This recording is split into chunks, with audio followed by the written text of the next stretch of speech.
Bom, pessoal, vamos nos colocando à disposição do alto, sempre agradecendo a oportunidade de estarmos todos aqui, né, de corpo e alma, literalmente, com os nossos amigos espirituais, esses que nos acompanham, a nossa egrégora da Casa Lucas, os irmãos franciscanos, as irmãs Clarissas, e todos os outros espíritos que nos acompanham nas aulas durante esse período, em todo esse tempo.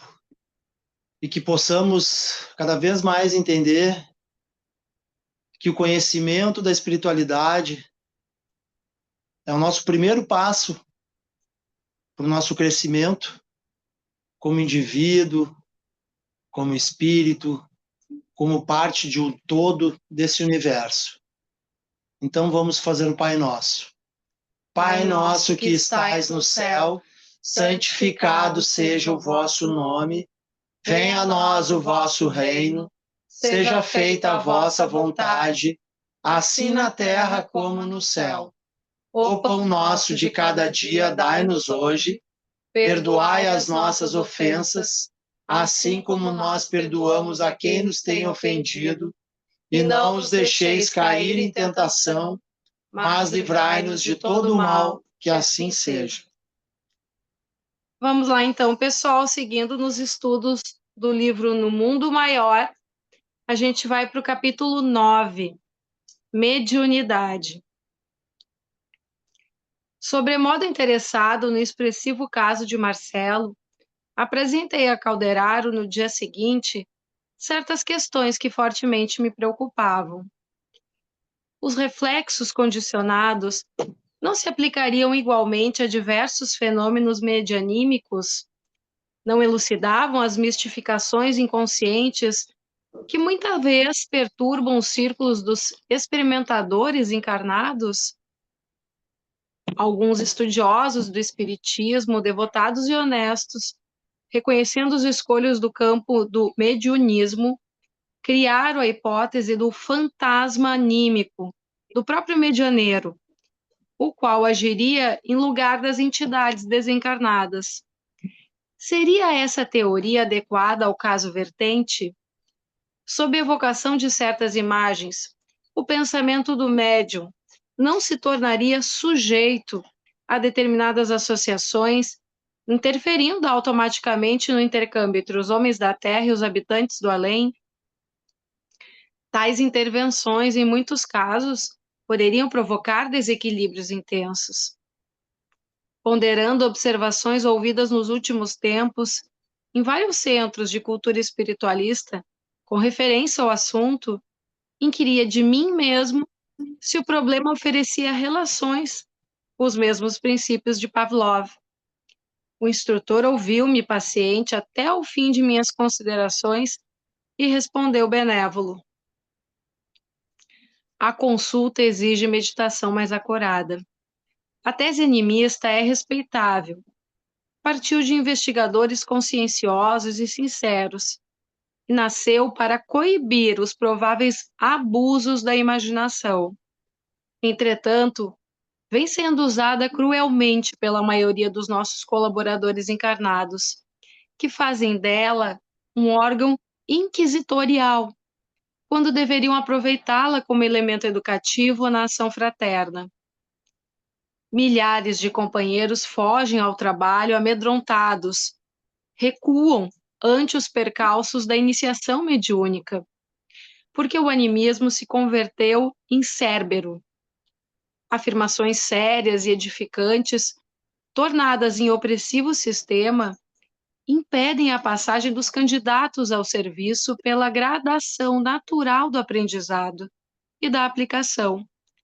Reclama-se deles precisão absoluta, olvidando-se lições elementares da natureza. Recolhidos ao castelo teórico, inúmeros amigos nossos, em se reunindo para o elevado serviço do intercâmbio com a nossa esfera, não aceitam comumente os servidores que hão de crescer e de aperfeiçoar-se com o tempo e com o esforço. exigem meros aparelhos de comunicação, como se a luz espiritual se transmitisse da mesma sorte que a luz elétrica por uma lâmpada vulgar. Nenhuma árvore nasce produzindo, e qualquer faculdade nobre requer burilamento. A mediunidade tem, pois, sua evolução, seu campo, sua rota. Não é possível laurear o estudante no curso superior sem que ele tenha tido suficiente aplicação nos cursos preparatórios através de alguns anos de luta, de esforço, de disciplina. Daí, André, nossa legítima preocupação em face da tese animista, que pretende enfeixar toda a responsabilidade do trabalho espiritual numa cabeça única, isto é, a do instrumento mediúnico. Precisamos de apelos mais altos que animem os cooperadores incipientes, proporcionando-lhes mais vastos recursos de conhecimento na estrada, por eles mesmos pela estrada, a fim de que a espiritualidade santificante penetre os fenômenos e estudos atinentes ao espírito. Fez pequeno intervalo que não ousei interromper, fascinado pela elevação dos conceitos ouvidos, e continuou: Vamos à tua sugestão. Os reflexos condicionados enquadram-se efetivamente no assunto. No entanto, cumpre-nos investigar domínio de mais graves apreciações. Os animais de Pavlov demonstravam capacidade mnemônica, memorizavam fatos por associações mentais espontâneas. Isso quer dizer que mobilizavam matéria sutil, independente do corpo denso, que jogavam com forças mentais em seu aparelhamento de impulsos primitivos. Se as consciências fragmentárias do experimento eram capazes de usar essa energia, provocando a repetição de determinados fenômenos no cosmos celular, que prodígios não realizará a mente de um homem cedendo não a meros reflexos condicionados, mas a emissões de outra mente em sintonia com a dele? Dentro de tais princípios, é imperioso que o intermediário cresça em valor próprio. Ocorrências extraordinárias e desconhecidas ocupam a vida em todos os recantos, mas a elevação condiciona a fervorosa procura. Ninguém receberá as bênçãos da colheita sem o suor da sementeira. Lamentavelmente, porém, a maior parte de nossos amigos parece desconhecerem tais imposições de trabalho e de cooperação. Exigem faculdades completas. O instrumento mediúnico é automaticamente desclassificado se não tem a felicidade de exibir absoluta harmonia com os desencarnados no campo tríplice das forças mentais, perispirituais e fisiológicas. Compreendes a dificuldade? Sim, começava a entender. As elucidações, todavia, eram demasiado fascinantes para que me abalançasse a qualquer apontamento. Guardei por isso a continuação das definições na postura de humilde aprendiz. O assistente percebeu minha íntima atitude e continuou. Buscando o símbolo mais singelo, figuramos o médium como sendo uma ponte a ligar duas esferas, entre as quais se estabeleceu a aparente solução de continuidade, em virtude da diferenciação da matéria no campo vibratório. Para ser instrumento relativamente exato, é-lhe imprescindível haver aprendido a ceder. E nem todos os artífices da oficina mediúnica realizam, a breve trecho, tal aquisição, que reclama devoção à felicidade do próximo, elevada compreensão do bem coletivo, avançado espírito de concurso fraterno e de serena superioridade nos atritos com a opinião alheia. Para conseguir edificação dessa natureza, faz-se mistério o refúgio frequente à moradia dos princípios superiores. A mente do servidor há de fixar-se nas zonas mais altas do ser, onde aprenderá o valor das concepções sublimes, renovando-se e quintessenciando-se, para constituir elemento padrão dos que lhe seguem a trajetória. O homem, para auxiliar o presente, é obrigado a viver no futuro da raça. A vanguarda impõe-lhe a soledade e a incompreensão, por vezes dolorosas. Todavia, essa condição representa artigo da lei que nos estatui adquirir para podermos dar. Ninguém pode ensinar caminhos que não haja percorrido.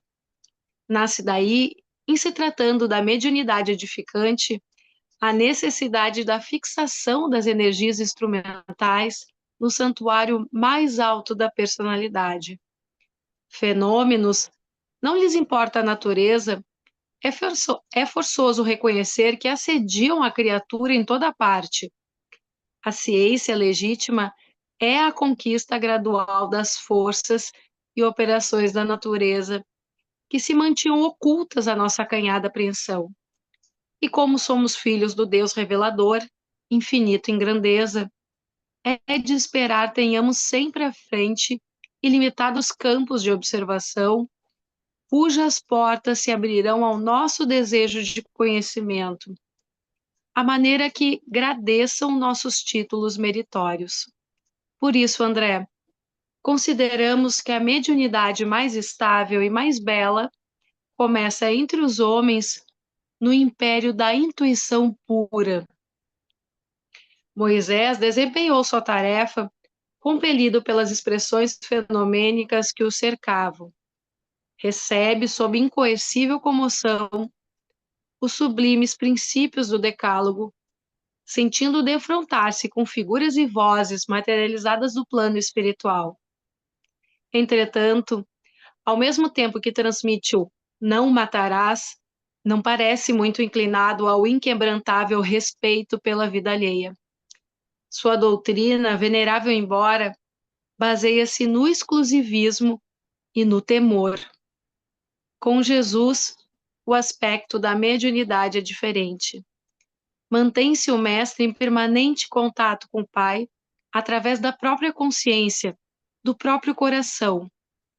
Transmite aos homens a revelação divina, vivendo-a em si mesmo. Não reclama justiça, nem pede compreensão imediata. Ama as criaturas e serve-as, mantendo-se unido a Deus. Em razão disto, a Boa Nova é mensagem de confiança e de amor universal.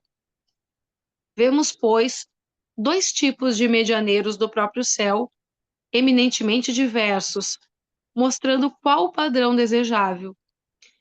No mediunismo comum, portanto, o colaborador servirá com a matéria mental que lhe é própria, sofrendo-lhe as imprecisões naturais diante da investigação terrestre. E, após adaptar-se aos imperativos mais nobres da renúncia pessoal, edificará, não de improviso, mas à custa de trabalho incessante, o templo interior de serviço, no qual reconhecerá a superioridade do programa divino acima de seus caprichos humanos. Atingida essa realização, estará preparado para sintonizar-se com o maior número de desencarnados e encarnados, oferecendo-lhes como a ponte benfeitora oportunidade de se encontrarem uns com os outros na posição evolutiva em que permaneçam, através de entendimentos construtivos. Devo dizer-te que não cogitamos aqui de faculdades acidentais, que aparecem e desaparecem entre candidatos ao serviço, sem espírito de ordem e de disciplina, verdadeiros balões de ensaio para os voos do porvir. Referimos-nos à mediunidade aceita pelo cooperador e mobilizável em qualquer situação para o bem geral. Comentando atividades e tarefas, devemos salientar os padrões que lhes digam respeito. E este é o característico da instrumentalidade espiritual nas esferas superiores. Logicamente, é impossível alcançá-lo de vez. toda obra impõe começo. Como revelasse nos olhos a indomável comoção que se apossara de mim ante os conceitos ouvidos, o assistente modificou a inflexão da voz e tranquilizou-me. Reportando-nos ainda ao Cristo, importa-nos reconhecer que o Mestre viveu insulado no monte divino da consciência, abrindo caminho aos vales humanos. Claro está que nenhum de nós abriga a pretensão de copiar Jesus. Contudo, precisamos inspirar-nos em suas lições. Há milhões de seres humanos encarnados e desencarnados de mente fixa na região menos elevada dos impulsos inferiores, absorvidos pelas paixões instintivas, pelos remanescentes do pretérito envelhecido, presos aos reflexos condicionados das comoções perturbadoras a que inermes se entregaram. Outros tantos mantêm-se jungidos à carne e fora dela, na atividade desordenada, em manifestações afetivas sem rumo, no apego desvairado à forma que passou ou à situação que não mais se justifica. Outros ainda param na posição beata do misticismo religioso exclusivo, sem realizações pessoais no setor da experiência e do mérito que os integre no quadro da lídima elevação. Subtraído o corpo físico, a situação prossegue quase sempre inalterada para o organismo perispirítico, fruto do trabalho paciente e da longa evolução. Esse organismo, constituído embora de elementos mais plásticos e sutis, ainda é difícil material de retenção da consciência. Muita gente no plano da crosta planetária conjetura que o céu nos revista de túnica angelical logo que baixado o corpo ao sepulcro. Isto, porém, é grave erro no terreno da expectativa. Naturalmente, não nos referimos nestas considerações a espíritos da estofa de um Francisco de Assis, nem a criaturas extremamente perversas, uns e outros não cabíveis em nosso quadro. O zênite e o nadir da evolução terrestre não entram em nossas cogitações. Falamos de pessoas vulgares, quais nós mesmos, que nos vamos em jornada progressiva, mais ou menos normal, para concluir que tal estado mental que alimentamos, tais as inteligências desencarnadas ou encarnadas que atraímos e das quais nos fazemos instrumentos naturais, embora de modo indireto. E a realidade, meu amigo, é que todos nós, que nos contamos por centenas de milhões, não pressentimos de medianeiros iluminados, aptos a colocar-nos em comunicação com as fontes do suprimento superior. Necessitamos do auxílio de mais alto. Requeremos o concurso dos benfeitores que demoram acima de nossas paragens. Para isto, há que organizar recursos de receptividade. Nossa mente sofre sede de luz. Como o organismo terreno tem fome de pão. Amor e sabedoria são substâncias divinas que nos mantêm a vitalidade. O instrutor fez breve interrupção e acrescentou: compreendes agora a importância da mediunidade, isto é, da elevação de nossas qualidades receptivas para alcançarem a necessária sintonia com os mananciais da vida superior? Sim, respondi. Entendera-lhe as observações, ponderando-lhes a magnitude. Não é serviço que possamos organizar da periferia para o centro, prosseguiu Calderaro, e sim do interior para o exterior.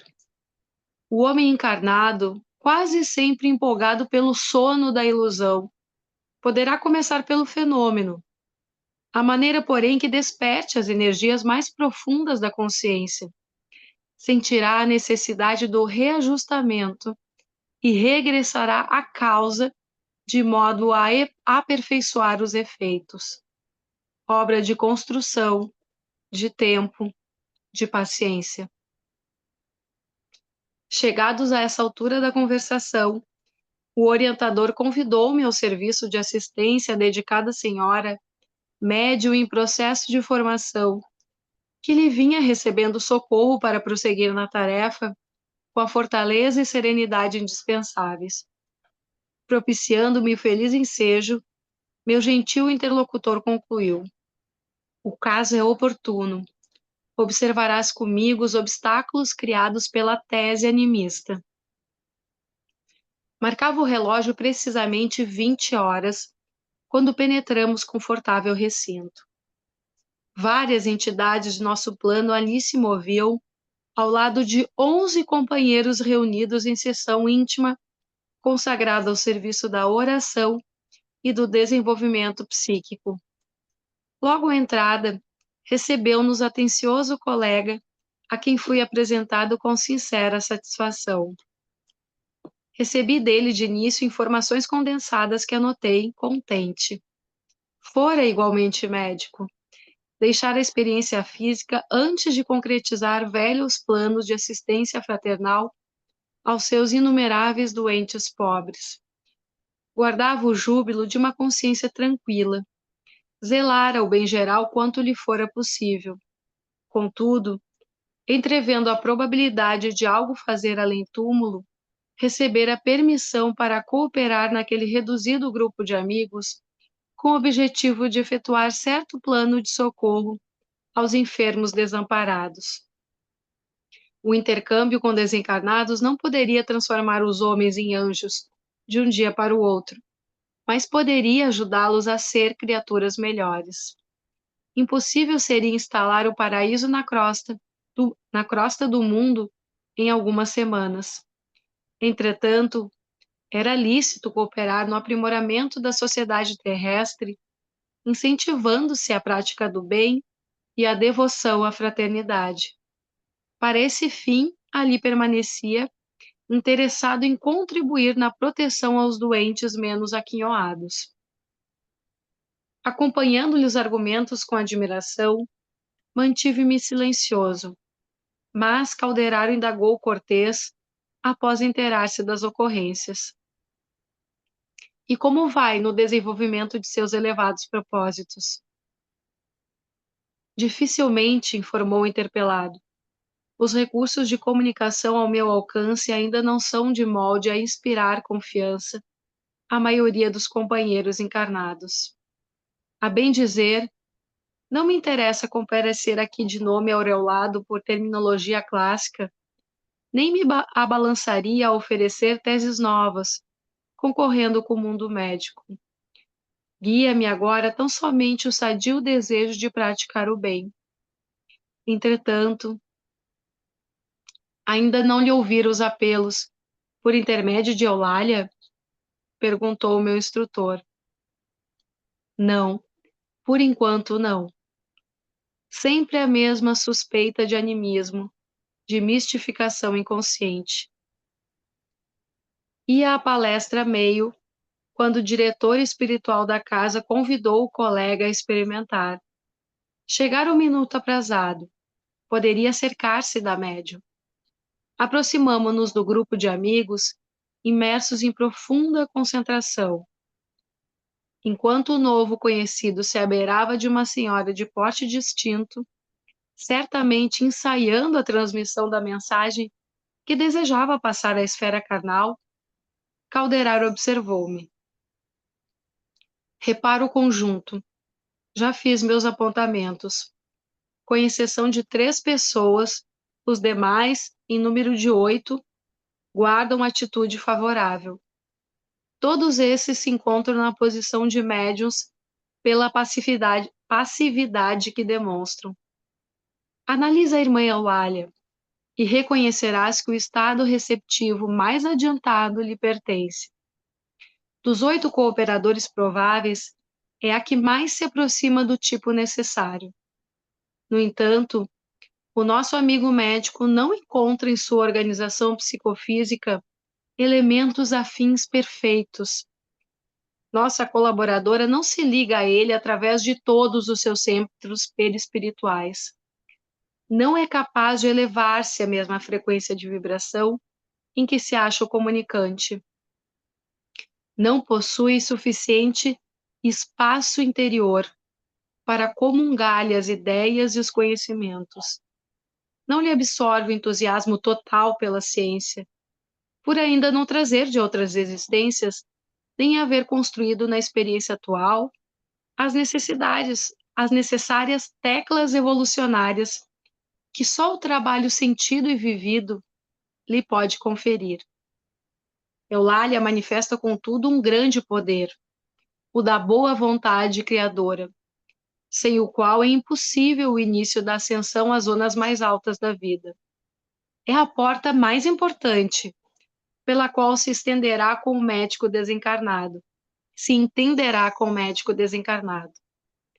Este, a seu turno, para realizar o nobre desejo que o anima, vê-se compelido, em face das circunstâncias, a pôr de lado a nomenclatura oficial, a técnica científica, o patrimônio de palavras que lhe é peculiar, as definições novas, a ficha de renome que lhe coroa a memória nos círculos dos conhecidos e dos clientes. Poderá identificar-se com Eulália para a mensagem precisa, usando também a seu turno a boa vontade. E adotando esta forma de comunicação, valer-se-á, acima de tudo, da comunhão mental, reduzindo ao mínimo a influência sobre os centros neuropsíquicos.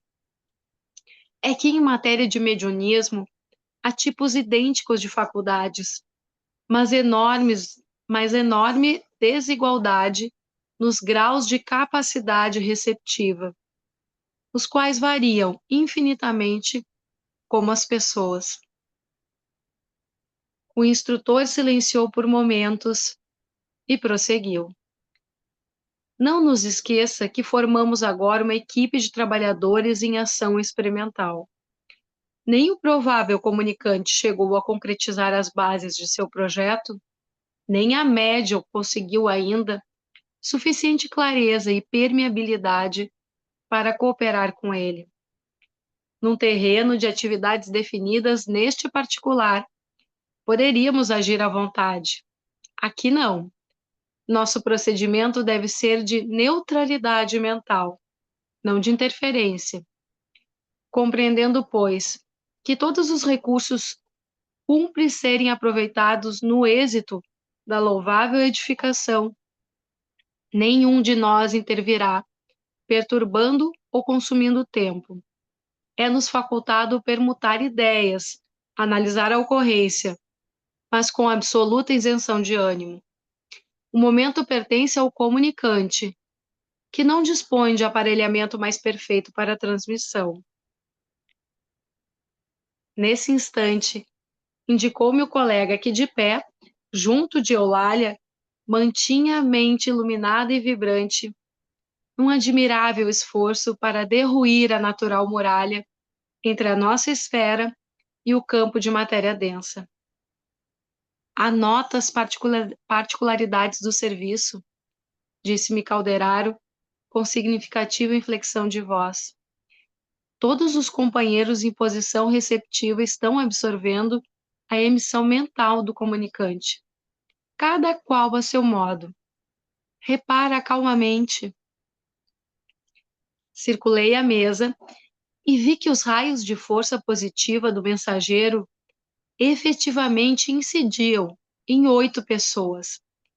Reconheci que o tema central do desejo formulado por nosso amigo, no tocante ao projeto de assistência aos enfermos, alcançava o cérebro dos que se conservavam em atitude passiva.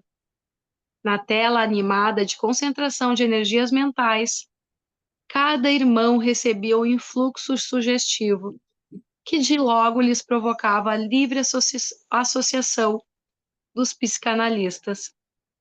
Fixei as particularidades com atenção. Ao receberem a emissão de forças do trabalhador do bem, um cavalheiro recordou comovente paisagem de hospital. Outro rememorou o exemplo de uma enfermeira bondosa que com ele travara relações. Outro abrigou pensamentos de simpatia para com os doentes desamparados. Duas senhoras se lembraram da caridosa missão de Vicente de Paulo. A uma velhinha acudiu a ideia de visitar algumas pessoas acamadas que lhe eram queridas. Um jovem reportou-se em silêncio a notáveis páginas que lera sobre piedade fraternal para com todos os semelhantes afastados do equilíbrio físico. Examinei também as 3 pessoas que se mantinham impermeáveis ao serviço benemérito daquela hora. 2 delas contristavam-se por haver perdido uma sessão cinematográfica, e a outra, uma senhora na idade provecta, retinha a mente na lembrança das ocupações domésticas, que supunha imperiosas e inadiáveis, mesmo ali, num círculo de oração onde devera beneficiar-se com a paz. Somente Eulália recebia o apelo do comunicante com mais nitidez. Sentia-se ao seu lado, envolvia-se em seus pensamentos, possuía-se não só de receptividade, mas também de boa disposição para servi-lo. Decorridos alguns minutos de expectativa e de preparo silencioso, a mão da médium, orientada pelo médico e movida em cooperação com os estímulos psicofísicos da intermediária, começou a escrever, em caracteres irregulares, denunciando o natural conflito de 2 cosmos psíquicos diferentes, mas empenhados num só objetivo, a produção de uma obra elevada. Acompanhei a cena com interesse. Mais alguns momentos e fazia-se a leitura do pequeno texto obtido. O comunicado era vazado em forma singela, como um apelo fraternal. Meus irmãos, escrevera o emissário, que Deus nos abençoe.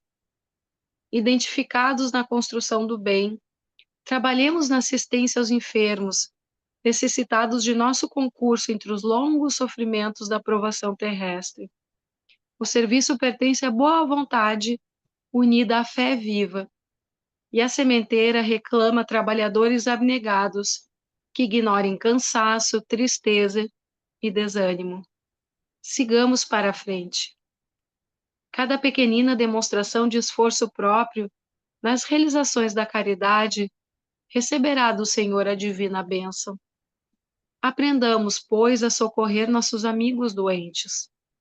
Através de espessa noite de dor, sofrem e choram, muita vez em pleno abandono. Não vos magoará a contemplação de tal quadro? Lembremo-nos daquele divino médico que passou no mundo fazendo o bem. Dele receberemos a força necessária para progredir. Estará conosco na grande jornada de comiseração pelos que padecem. Fiamos em vós, em vossa dedicação à causa da bondade evangélica. A estrada será talvez difícil e fragosa. Entretanto, o Senhor permanecerá conosco. Prossigamos intimoratos, e que Ele nos abençoe agora e sempre. O comunicante assinou o nome, e daí a alguns minutos encerravam-se os serviços espirituais da noite. O presidente da sessão, seguido pelos demais companheiros, iniciou o estudo e debate da mensagem.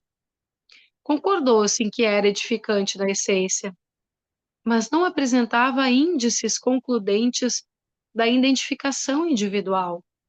Não procedia, possivelmente, do conhecido profissional que a subscrevera.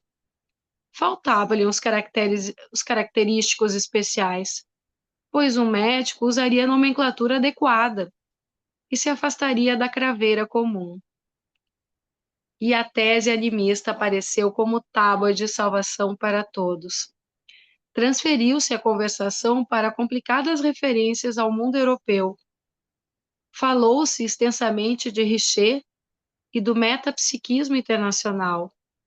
Pierre Janet, Charcot, de Rochas e Aksakov eram, a cada passo, trazidos à balha. O comunicante, em nosso plano de ação, dirigiu-se desapontado ao meu orientador e comentou: Ora essa, jamais desejei despertar semelhante polêmica doméstica. Pretendemos algo diferente. Bastar-nos-ia um pouco de amor pelos enfermos. Nada mais.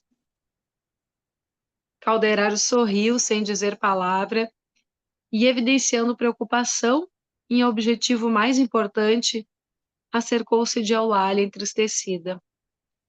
A médium ouvia as definições preciosas com irrefreável amargura. Turvara-se-lhe a mente agora, empanada por densos véus de dúvida. A argumentação em curso nublava-lhe o entendimento. Marejavam-se os olhos de lágrimas que não chegaram a cair. Abeirando-se dela, o instrutor falou-me bondoso. Nossos amigos encarnados nem sempre examinam as situações pelo prisma da justiça real. Eulália é colaboradora preciosa e sincera. Se ainda não completou as aquisições culturais no campo científico, é suficientemente rica de amor para contribuir à sementeira de luz. Encontra-se, porém, desabrigada entre os companheiros invigilantes. Permanece sozinha e, assediada como está, é suscetível de abater-se. Auxiliemo-la sem detença. A destra do assistente, espalmada sobre a cabeça de nossa respeitável irmã, expendia brilhantes raios que lhe desciam do encéfalo ao tórax, qual fluxo renovador. A médium, que antes parecia torturada, sopitando a custo a natural reação às opiniões que ouvia, voltou à serenidade. Caiu-lhe a máscara de descontentamento, dissipou-se-lhe a tristeza destrutiva, os centros perispiríticos tornaram à normalidade, a epífise irradiou branda luz. As nuvens de mágoa que se lhe esboçavam na mente esfumaram-se como por encanto. Em suma, amparada pela atuação direta do meu orientador, Eulália sabia dos percalços do trabalho e mergulhava-se gradativamente no ameno clima da compreensão. Restabelecendo-lhe a tranquilidade, o instrutor em seguida conservou as mãos apoiadas aos lobos frontais, agindo-lhe sobre as fibras inibidoras. Observei então nova mudança. A mente da médium como que se introvertia, desinteressando-se da conversação em torno e ficando mais atenta ao nosso campo de ação. O contato benéfico do assistente cortava-lhe de modo imperceptível para ela o interesse pelas referências sem proveito, convocando-a a mais íntimo intercâmbio conosco. Com ternura paternal, Calderaro, conservando as mãos na mesma postura, inclinou-se-lhe aos ouvidos e falou carinhosamente: Eulália, não desanimes. A fé representa a força que sustenta o espírito na vanguarda do combate pela vitória da luz divina e do amor universal. Nossos amigos não te acusam nem te ferem. Tão somente dormem na ilusão e sonham apartados da verdade. Esculpa-os pelas futilidades do momento. Mais tarde eles despertarão para o esforço de espalhar-se o bem. Investigam com os olhos a superfície das coisas, mas seus ouvidos ainda não escutaram o sublime apelo à redenção. Sigamos para frente, estaremos contigo na tarefa diária. É necessário amar e perdoar sempre, esquecendo o dia obscuro, a fim de alcançar os milênios luminosos. Não desfaleças, o Eterno Pai te abençoará. Reparei que Eulália não registrava aquelas palavras com os tímpanos de carne. Encheram-se-lhe os lobos frontais de intensa luz.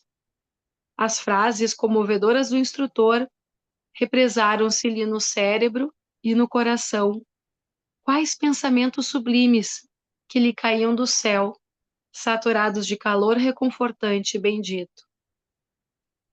Sim, respondia do fundo da alma, a devotada colaboradora, embora os lábios se lhe cerrassem no incompreendido silêncio. Trabalharia até o fim, consciente de que o serviço da verdade pertence ao Senhor, não aos homens. Olvidaria todos os golpes, receberia as objeções dos outros, transformando-as em auxílios. Converteria as opiniões desanimadoras em motivos de energia nova. Dar-se-ia pressa em reconhecer os próprios defeitos, sempre que fossem digitados pela franqueza de alguém, rendendo graças pela oportunidade de corrigi-los quanto possível. Caminharia para a frente. Ser-lhe-ia a mediunidade um campo de trabalho onde aperfeiçoaria os sentimentos que nutria, sem cogitar dos utensílios para servi-la. Que lhe importavam, com efeito, as dificuldades psicográficas, se lhe pulsava um coração disposto a amar? Sim, ouviria as sugestões do bem antes de tudo. Seria fiel a Deus e a si mesma. Se os companheiros humanos não a pudessem entender, não lhe restava o conforto de ser compreendida pelos amigos da vida espiritual? Ao termo da experiência terrestre, haveria suficiente luz para todos. Cumpria-lhe crer, trabalhar, amar e esperar no Divino Senhor.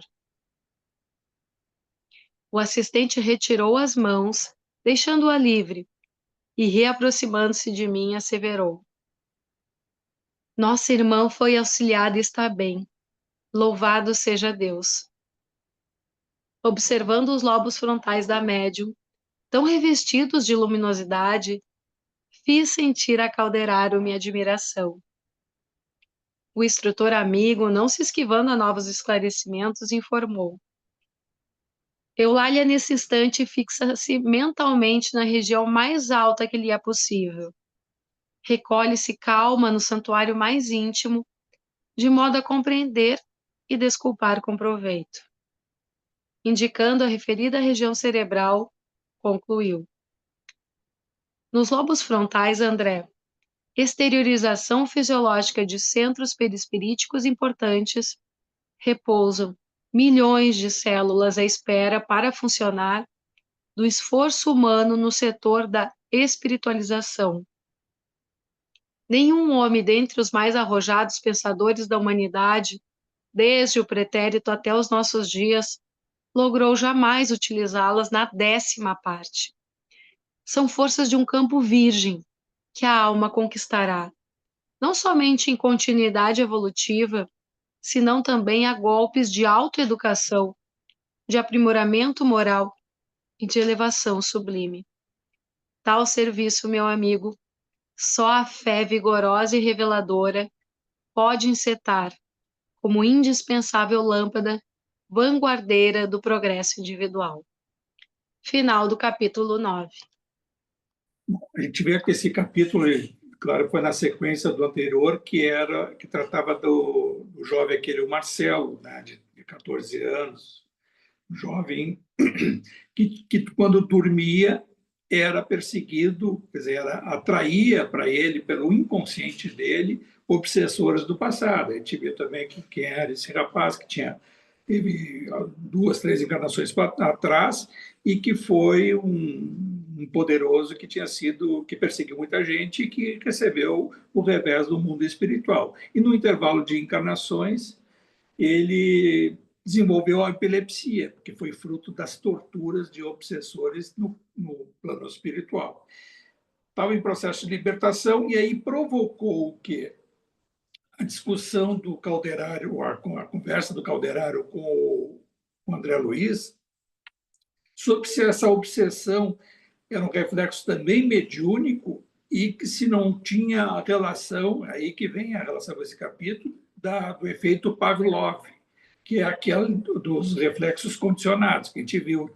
Pavlov foi um estudioso que desenvolveu aquele estudo através de animais, os cães, principalmente, com os impulsos dando para eles, aproximando uma alimentação para o para o cão, ele salivava querendo comer o que era oferecido.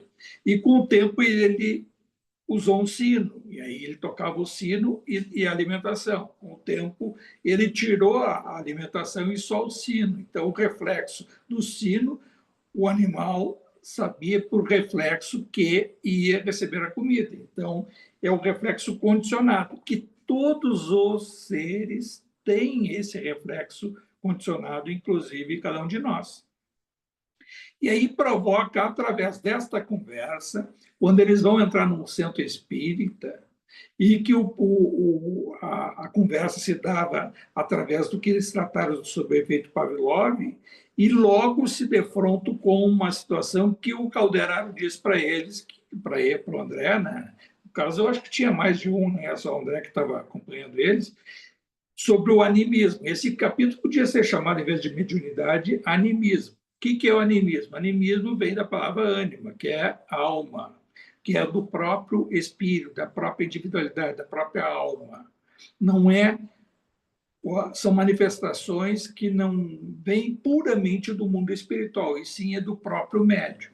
E aí, já para a gente adiantar, uma coisa muito importante esse capítulo, para a gente entrar assim a fundo, e já hoje, com outras experiências que a gente de estudo, e até de comparar com os nossos trabalhos até na própria casa, e procurar entender também as manifestações espirituais e o grande alerta que tem aí para essa questão do animismo.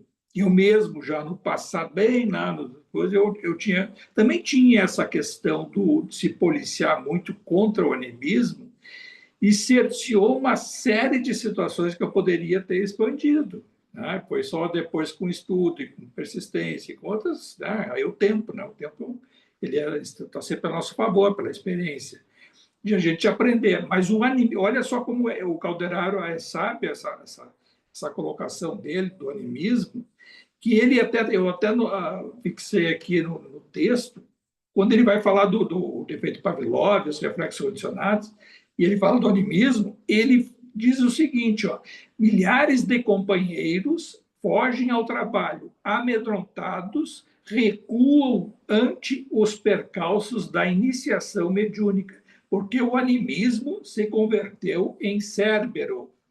Cérbero é aquela figura mitológica grega lá, daquele cão com 2, 3 cabeças, né? E que, na realidade, na mitologia grega, seria o porteiro do inferno.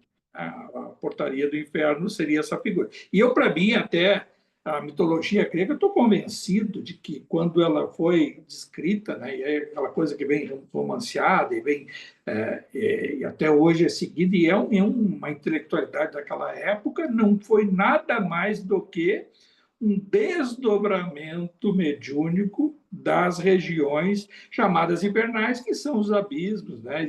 As trevas inferiores, lá, aquelas regiões em que essas figuras mitológicas são uma realidade. Que a gente sabe, então, quando você vê lá, toda aquela se fosse abordar aqui a mitologia grega, ela tem muito de uma coisa que vem do nada, e é uma descrição espiritual que, claro, naquela época, quem descreveu, quem elaborou as grandes obras, e uma foi ramificando para outra, foram desdobramentos dando de visitas ao mundo espiritual inferior, assim como foi com a Divina Comédia, já na Idade Média, né? O Dante Alighieri, que descreve todos os 7 céus, os 7 infernos, e aí isso nada mais são do que as dimensões espirituais inferiores e superiores. Ele não colocou como, era na época da Inquisição, nem sabia que estava tendo uma visão espiritual, e ele tinha por canal intuitivo, e isso descreveu, e aquela descrição a própria Igreja Católica depois absorveu do inferno das colocações da Divina Comédia.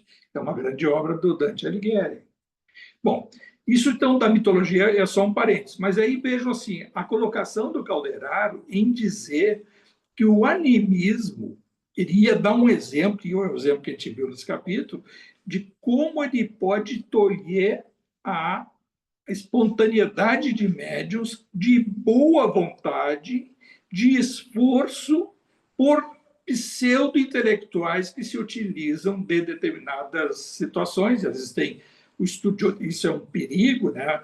Estudar algumas obras espíritas e alguns até espíritas clássicos, estudam na obra do Kardec e pensam dali coisas, ficam cristalizados em alguns conceitos, e o mundo espiritual é assim, assim, assim. Aí passam a não aceitar mais, surge uma coisa nova, como essas obras do Inácio, de muitas outras aí, e próprio do André Luiz, e passam a não acreditar ou não inserir junto com aquele conceito teórico que nos passou o Kardec, com respostas dadas pelo plano espiritual em grande parte dos conteúdos.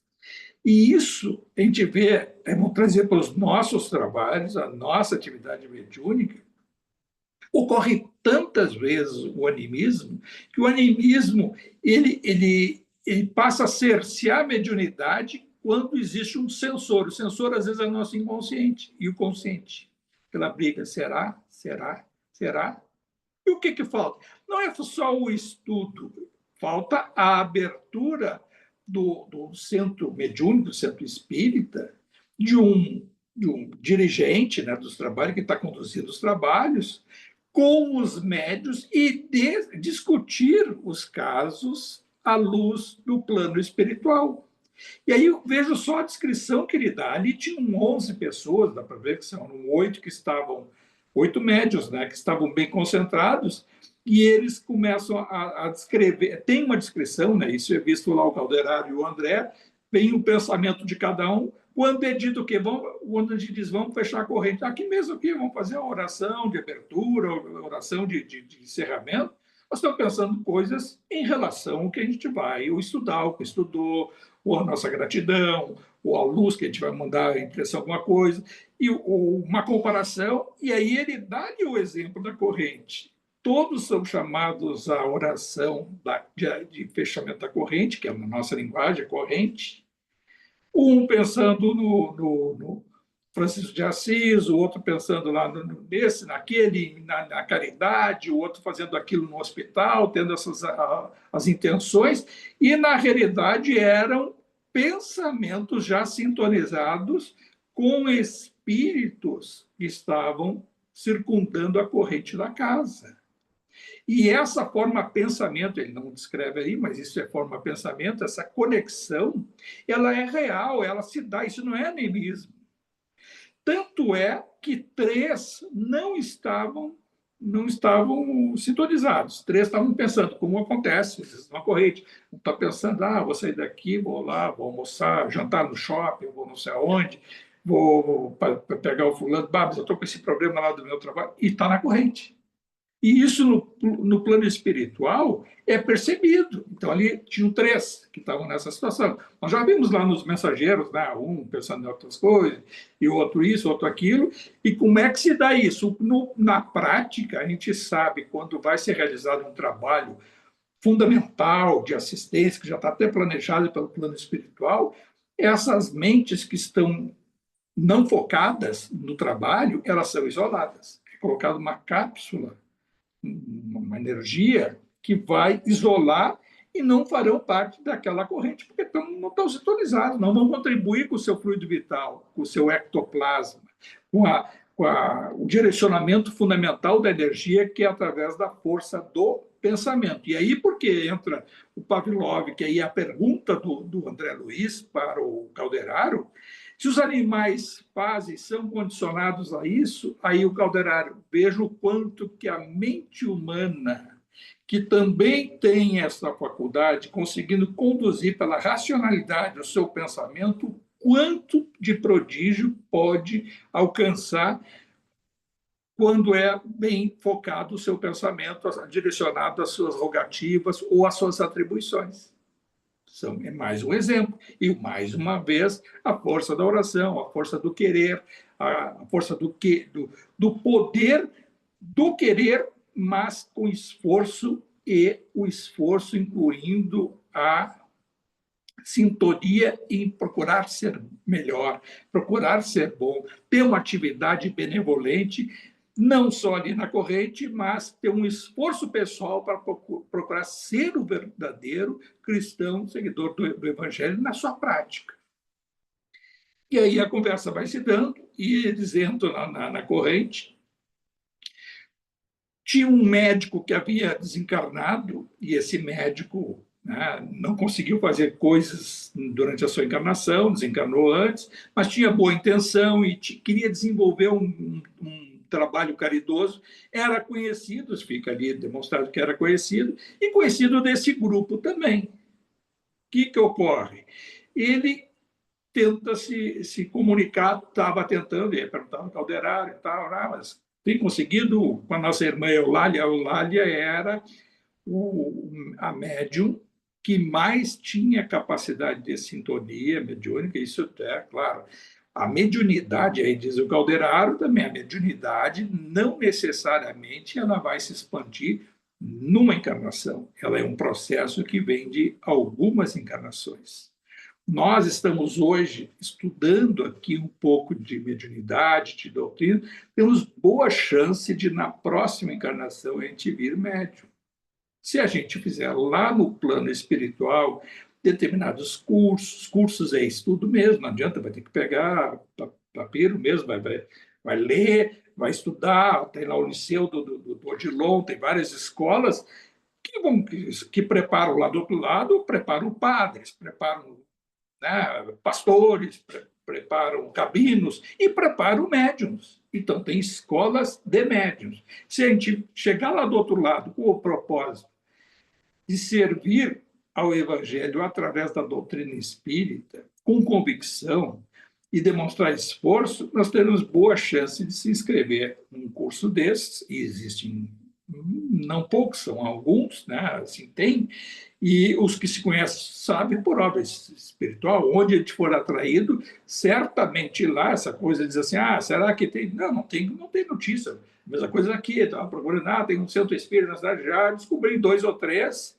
e são boas referências, e não são conhecidas, aí sempre tem, no mundo espiritual onde a gente for ser atraído, perto dali vai se ter uma referência. Onde é que tem aqui um educandário disso, daquilo? Olha, tem lá o fulano, tal, fala com esse, com aquele, tu que gosta dessas coisas e tal.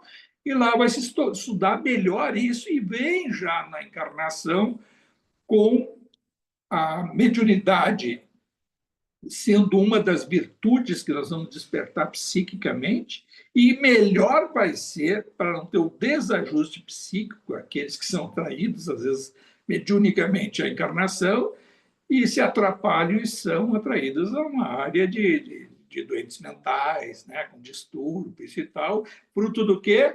Da sua indisciplina, ou muitas vezes até de não ter seguido determinados parâmetros. Aquele que tem, quantos a gente conhece, né, que tem mediunidade, e aí, eu não quero isso. Pô, basta pedir, pede para não enxergar mais, pede para não ver, pede para não sentir, pede para coisa, e nem vai também, se não quiser, livre-arbítrio.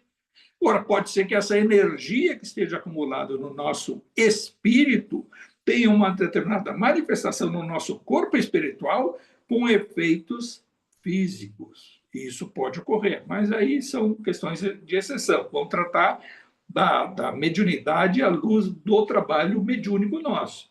Aí o Calderaro informa para o André que desses 11 da corrente ali, 8 tinham boa vontade, estavam pensando, e a Eulália estaria pronta para receber a mensagem do médico. E o médico ainda dá uma alertada e diz para o Calderaro, eu não queria passar a mensagem, eu, do fulano, à luz da medicina, eu queria passar a minha experiência sob o ponto de vista transcendental daqui, que é o que os espíritos, quando se dão conta lá do outro lado, eles têm essa concepção. E aí eu me lembro de algumas, não vou dizer várias, porque assim, tem de mensagens que médiuns receberam e que, quando levam para a família quer fazer uma interpretação do que o vocabulário que usava o desencarnado, como é que ele não faria isso, ele não diria isso, ele não era tão careta assim para estar pensando nessas coisas de Bíblia, de Evangelho, já bota assim nessas coisas de religião, nem...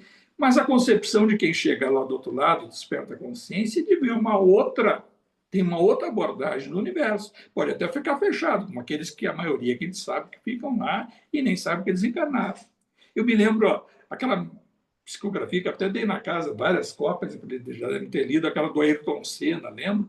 Na época, quando foi recebida aquela mensagem, eu me lembro que a médium que recebeu, a Rose dos Anjos, em Porto Alegre, e foi mandado para a família dele, a irmã do Ayrton Senna, e desconversar. Agora eu soube, agora há uns 2 anos atrás, veio uma nova mensagem dele, por outro médium lá, que está lá no Instituto Ayrton Senna. Aí a família acreditou, e eu estava comparando as duas, assim, comparando que eu conheço a outra, e até hoje aí a cópia dessa psicografia,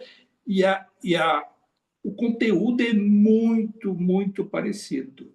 Outro médium, outro tempo. E ele dizendo que ia lá e tal, e fazendo as comparações. É um exemplo. Eu tenho de outros aí, claro, vou estar dando nome, mas eu sei de familiares que receberam e que colocaram em dúvida. E mal sabe que lá do outro lado é uma outra concepção, e tem um outro filtro, que aí entra essa questão do animismo, que é o próprio médium. O médium, ele tem os seus cacuetes, ele tem o seu fenótipo, que é chamado, porque cada um de nós é formado pelos seus gametas, no gameta feminino e masculino, que tem o gene, o genótipo. E o fenótipo nada mais é do que o nosso genótipo atuando no ambiente. Então, nós, num ambiente, pode pegar uma criança que é adotada por uma família, não importa se vai dizer ou não vai dizer para a criança, com o tempo, essa criança vai ter os trejeitos do pai, da mãe, e vai ter as manias da família, e até o jeito, e aí pessoas que não conhecem a situação de adoção, anos depois vai dizer, mas como? Tem o jeito do pai, ou ela tem o jeito da mãe, tem uma coisa. Isso é fenótipo, isso é a convivência, isso é o ambiente. E todos nós, todos os espíritos, até os animais, né? E talvez uma sutileza, os vegetais, têm essa absorção do ambiente em relação a quem frequenta aquele ambiente, ao processo evolutivo, que é o pilar na nossa crosta, é o ser humano. Nós somos a referência evolutiva para o ambiente da crosta, referência em relação a o reino animal e vegetal e também mineral, mas esse só adormece.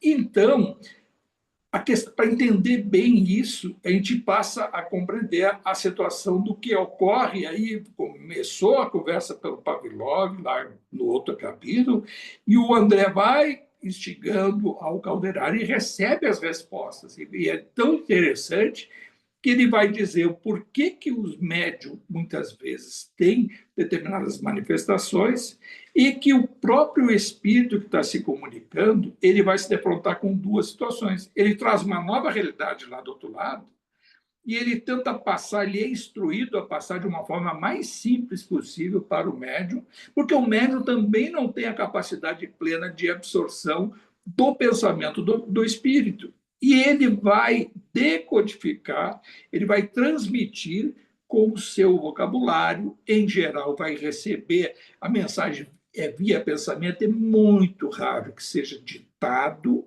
e ditado a ponto assim de. O Bacelli conta, e se sabe, quantos livros a gente já leu do Bacelli, vai ver do Inácio Ferreira, tem uma sintonia muito grande entre os dois, mas o palavreado parece que se confunde. Não sei o que é do Inácio e o que é do Bacelli, mas a sequência das colocações é quase sempre a mesma. O próprio irmão José, que é mais erudito, que é um espírito já que está numa faixa superior, ele, quando transmite, não sei se é por intermediários, também diretamente com o Bacelli, porque ele vai lá no ambiente lá, toda semana. Quem tem ido lá agora no lugar do Odilon é o Pedro de Alcântara, Dom Pedro II. E também é outro que, quando aparece lá, é percebido como uma luz que se aproxima. Não é assim como era o Odilon com o Inácio, que botava o braço do lado e tinha uma interação mediúnica muito maior. Mas então mas é via pensamento e canalizando sutilmente o pensamento, e lógico que é graças à sutileza desse pensamento, recebe de repente um vocabulário mais apurado. É assim que se dá. Só que isso serve muitas vezes para que o médium seja cerceado, ou por uma mania pseudo-intelectual de um grupo. Olha só, nesse grupo ali, aí começa, vamos estudar o caso, aí leem a mensagem do médico, que ele disse quem era. Bom, mas isso era um médico, não veio nada de ciência na mensagem, nenhuma.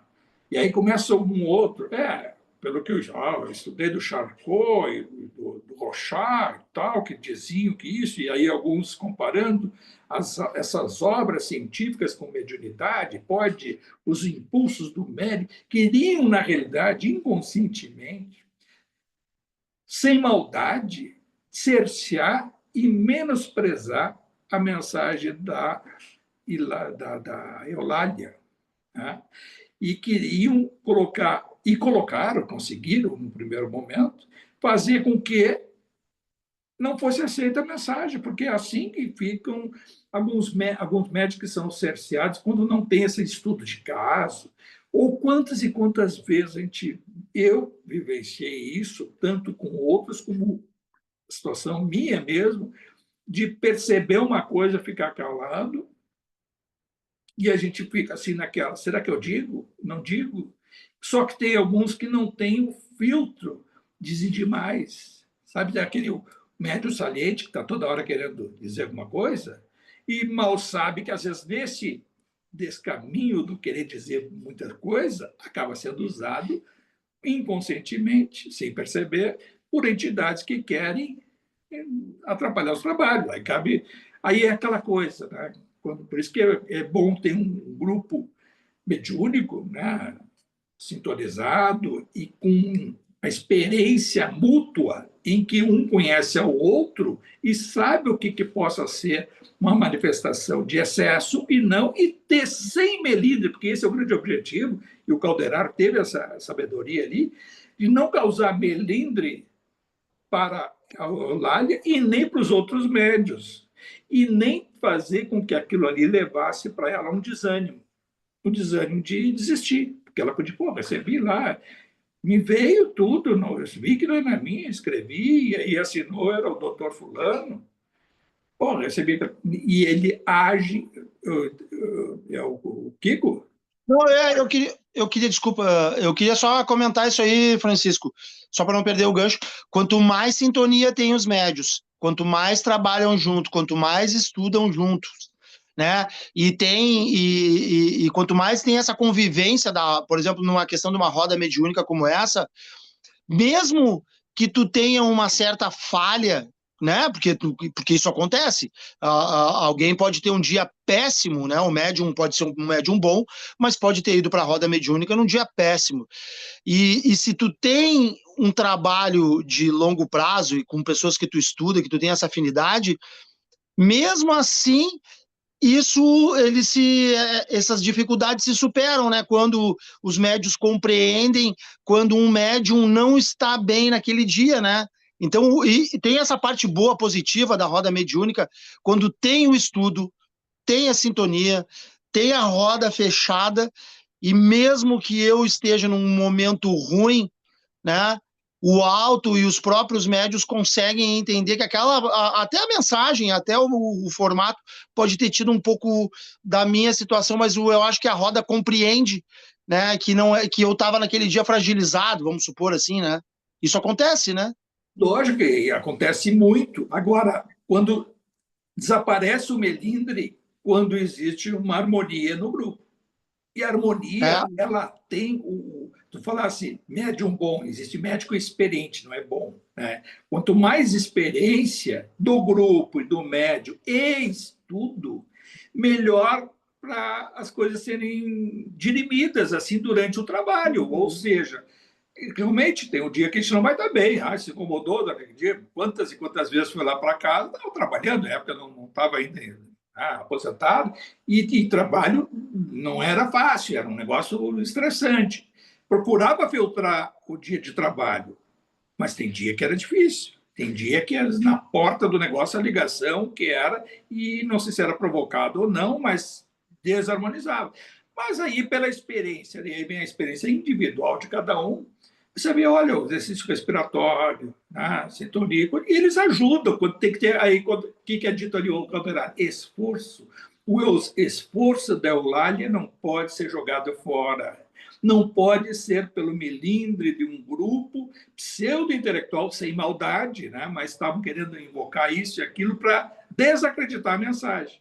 E o médico também, que estava querendo mostrar o lado dele, um lado necessário, que ele deveria ser mais humanista, dedicado à caridade e tal, ele não queria nada de ciência, de coisa, por isso queria falar como um cidadão, né? E dar o recado dele, uma mensagem foi relevante, mas não foi absorvida.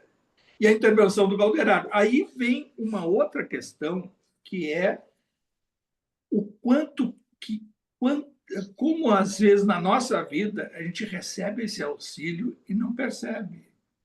A gente não percebe, mas quantas e quantas vezes em problemas nossos, em outras situações, não é um trabalho só mediúnico, nas nossas adversidades, vem o desânimo e vem a tristeza, o abatimento, a exaustão, que a gente não para. Vou descansar de noite, né? Agora não vai. Aí está tão irritado, não pensa nem em exercício respiratório, nem. Ai, que luz, vai lá. Vai. E passa um tempo e a gente não percebe, assim, se alivia. Isso nada mais é do que o abraço de um tipo, de um calderaro. É uma mão que nós recebemos de um amigo espiritual, né, um afeto nosso desencarnado, que esteja nos auxiliando e está sabendo que naquela hora a gente está precisando de paz, e a gente, quando pede, então se multiplica essa rogativa ao alto, e alguém se faz em nome do alto a nos auxiliar. E isso não é só aquela coisa da oração e na hora da concentração e tudo. Nós recebemos muito desse amparo nas horas de tristeza, nas horas de melancolia, né, de dúvidas. Né? Quer dizer, quando a gente passa a ter dúvida das coisas, fraqueja a nossa fé. Então, a dúvida, será que vale a pena tudo isso? Será que... Estou cansado.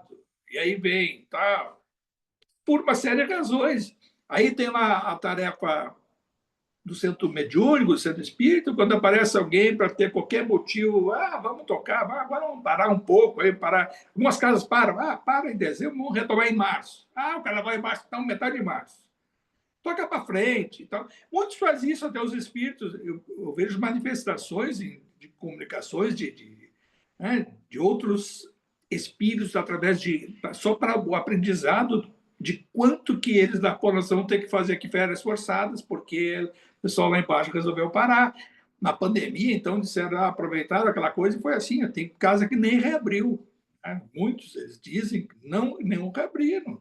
E aí outros é só o trabalho. Felizmente, temos essa questão nossa que pode ser a distância, melhorou bastante, mas tem coisas que é o trabalho mais importante, é a assistência social, essa coisa de ajudar, de juntar coisas, de se preocupar, de ter uma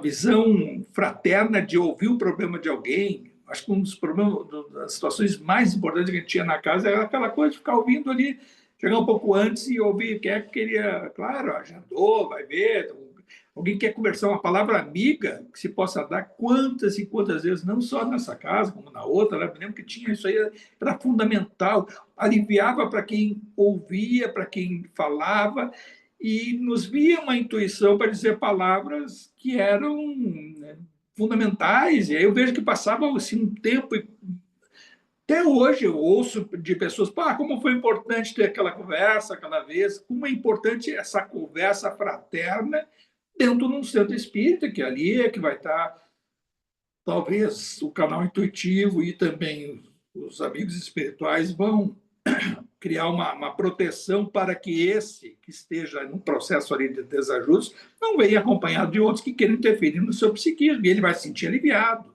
E por isso que sai, muitas vezes, agradecido, e a gratidão deve ser ao alto, e não a quem deu a assistência para a Terra. E isso é tão importante que faz a gente compreender outras coisas junto com o estudo. De ver lá na casa, tem a Marlisa, recebe a tia Ziza. Né? Tia Ziza é uma baixinha, uma moreninha, baixinha, quase bolotinha, assim, meio gordinha, mas baixinha. Tá? Imagina ela, a Marlisa com aquele enorme tamanho, né? E a tia Ziza. E ela encurvada, assim, tia Ziza e a Marlisa tem aquela coisa de ficar encurvada e tudo.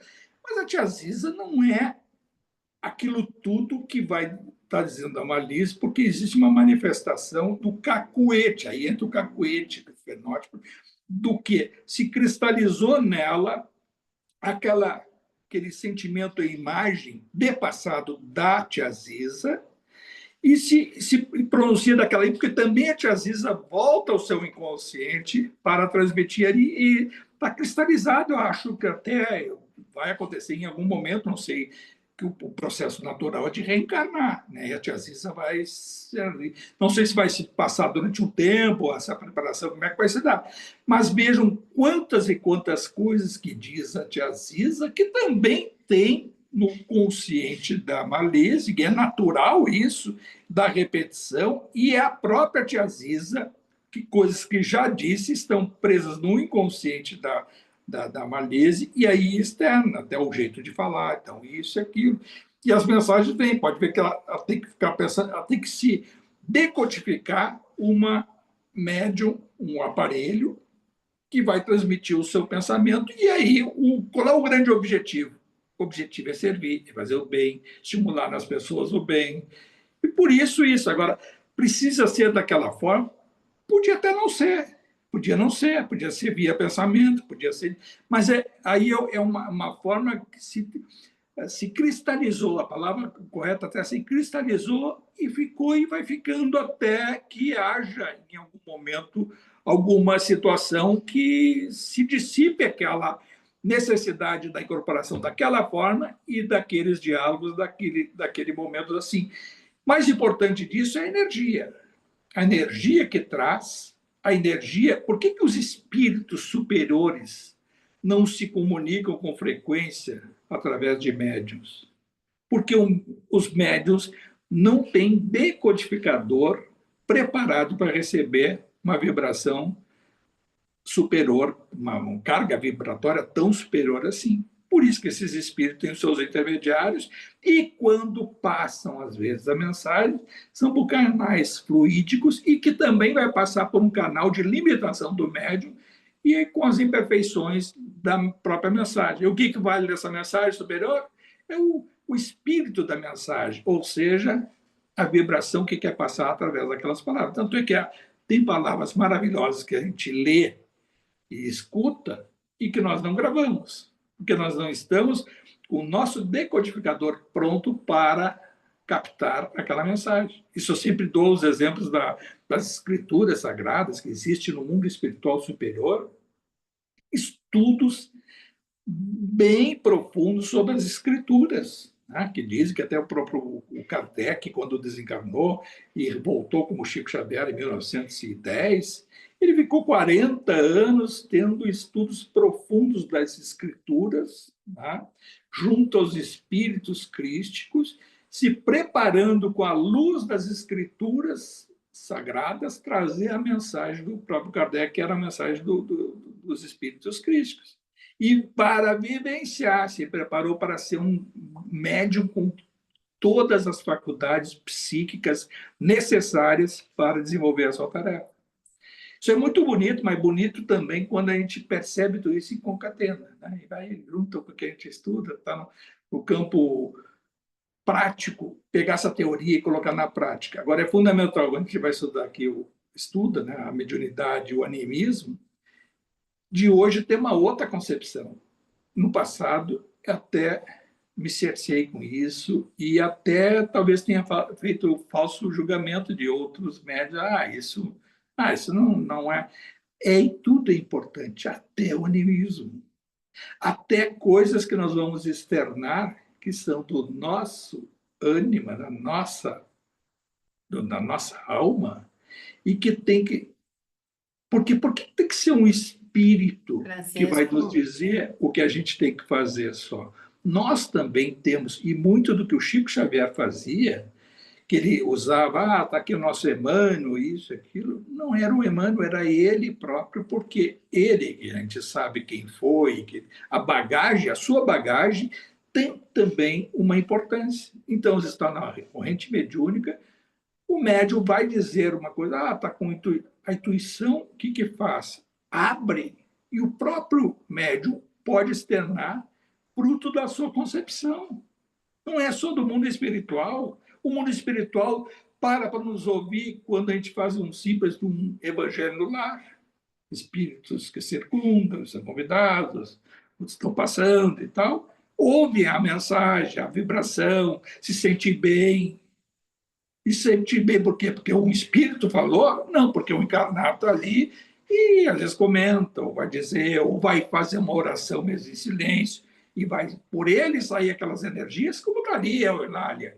Depois ela receber aquelas emanações do Calderaro, o seu frontal estava expandindo energias gloriosas, incompreensíveis ali ao próprio André, e aí eles vejam que a força do pensamento, os prodígios que cada um pode realizar. E ele diz, só 10% que nós utilizamos dessa capacidade. Os 90% estão nos esperando por esse processo nosso de crescimento incessante, por experiência, por esforço, por repetir muitas vezes até o que a gente tem convicção, mas repetir para não esquecer. E aí, dentro desse fenótipo, né, que é essas semelhanças com o nosso ambiente, nós vamos expandindo. É assim. Eu vi o Ebacelli falando sobre essa questão dele, da mediunidade. Foi agora, algumas semanas atrás, ele estava falando lá no centro dele, dando uma palestra, e tal, eu mesmo, quando eu vejo, mas ele mesmo passa, recebe e tal, não presta atenção, depois passa 2 anos, 3 anos, pega um livro daqueles do Inácio e diz, que mensagem maravilhosa, passou pela mão dele, não absorveu, porque aquela coisa de passar aí quantas e quantas vezes a gente lê uma coisa. Oi, pode falar. Só para dar uma parte aqui, colaborar, eu estou fazendo uns estudos sobre Umbanda, com o pai de santo, e ele entrevista outros e tal, e eles têm temas, tem uma série que se chama Sou Eu ou Guia, em que eles ficam conversando sobre experiências e tal. E na literatura mais nova, ultimamente, eles estão usando a diferenciação entre animismo e misticismo.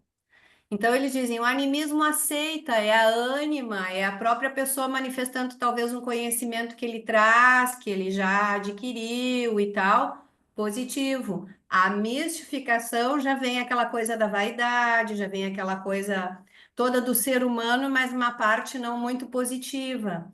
Mas mesmo assim, eles dizem, no começo do trabalho mediúnico, o médium tem que treinar, como qualquer pessoa tem que treinar qualquer coisa. Então, vai aceitando, vai orientando, vai dizendo, olha, essa parte aqui talvez não, né, não tenha sido bem assim, porque tem horas que tu é 95% tu e 5% o espírito, tu vai aumentando essa diferença, vai invertendo essa diferença. Então, existem uns comentários bem legais nessa aula que eu faço, mas sempre com esse cuidado, não fazer isso de condenar a manifestação da pessoa que está tentando, mas orientar, indicar leitura, indicar coisa. E eles dizem muito assim, não usa animismo como negativo, porque esse vem do médium, mas a mistificação, sim. E é que a mistificação, na verdade, ela dentro do animismo, a mistificação, no meu entender, nada mais é do que a invigilância do médium, aí é do ânima, o invigilante, porque a mistificação ela sempre envolve a interferência de um espírito mistificador, que ele quer se fazer passar por determinada situação, ou passar determinado conteúdo, ou o próprio espírito, ânima, querendo dizer que está recebendo tal coisa. Isso é outra coisa que, quando tem estudo, experiência e meditar sobre, por exemplo, pensar, às vezes até aqui coisas que eu digo aqui, até quando dá tempo, até eu revejo lá, assim, essas coisas que a gente fala que está lá gravado, porque às vezes tal coisa que eu disse não ficou bem claro.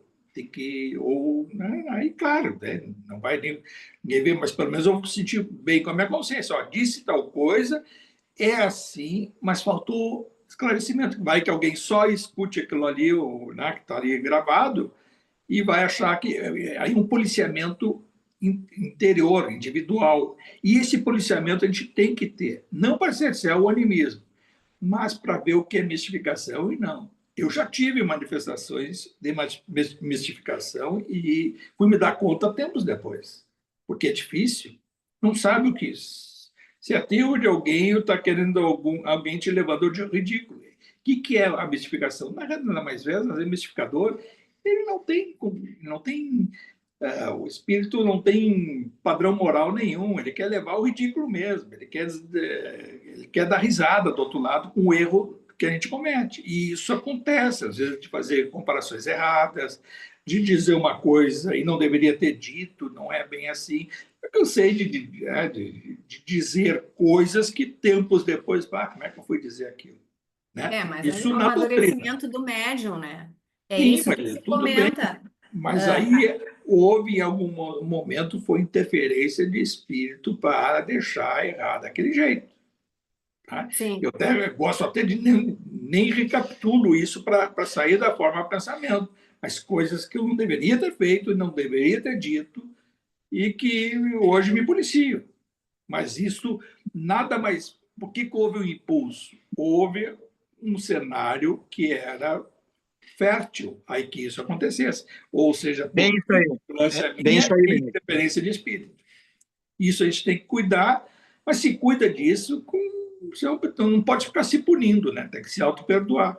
Porque tem que ter aquilo que está ali, o Caldeira disse, o esforço é que dá a medida do mérito. Tem que se esforçar.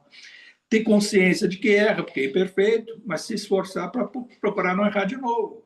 Como é que eu posso errar menos? Estudar mais. Não adianta, eu não sei. Vai ter alguém que vai nos dizer as coisas no ouvido, ficar sempre espírito intuindo toda hora. E outra coisa, se o chip não tem nada, né? O CD-ROM, o CD... O software. Ô, Francisco, a Flavia falou agora uma coisa bem aqui que a gente se lembrou, que ela se lembrou, né?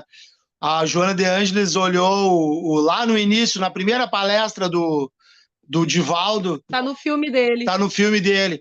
Aí ele não estudou nada, ficou feliz para dar a primeira palestra, e aí ele, na hora de falar, deu um branco, ele não sabia absolutamente nada. Aí quem deu a palestra para ele foi o irmão X, Humberto de Campos. O Humberto de Campos, né? E aí, no final, ela disse assim: hoje tu foi um verdadeiro papagaio, entendeu? Que o espírito ficou te ditando tudo para te falar, e muitas vezes é bem como tu disse, a gente abre as portas. E mandou ele estudar, né? Mandou ele estudar, né? A gente abre as portas da mistificação, uma porque nós abrimos, né, para os espíritos chegarem, e a outra porque muitas vezes a gente também é invigilante, né? Vaidade, né? Os dois. Achou muito antes da hora, né? E quantas vezes a gente também empolgado faz isso no começo, né?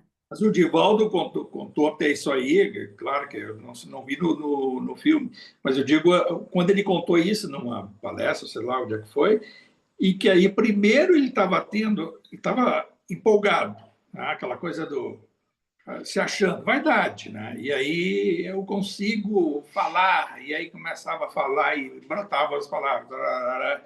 E não sabia muito o que era dele, e sabia que os espíritos estavam ajudando e tal. E aí é que ele percebeu depois, e aí aplaudia, e lotava, e não parava. E aí chegou um momento, já, ele disse, tô bem, deixa com os espíritos. E aí foi numa dessas que ele começou a falar, e não saía nada, e se lembrava, e aí deu aquele branco, que a pessoa, né, aquelas técnicas que o cara olha, tem que olhar uma parede, não vai olhar para a plateia, começou a olhar, aí se dispersou, começou a suar, né, e aí pediu ajuda, e aí tomou um pouco de água, e aí veio em direção a ele Humberto de Campos, que disse hoje ele tinha recebido até o convite e estava sendo observado pelo mundo espiritual. A Joana de Ângeles, assim, vai, aí que foi o Humberto de Campos que tomou e disse.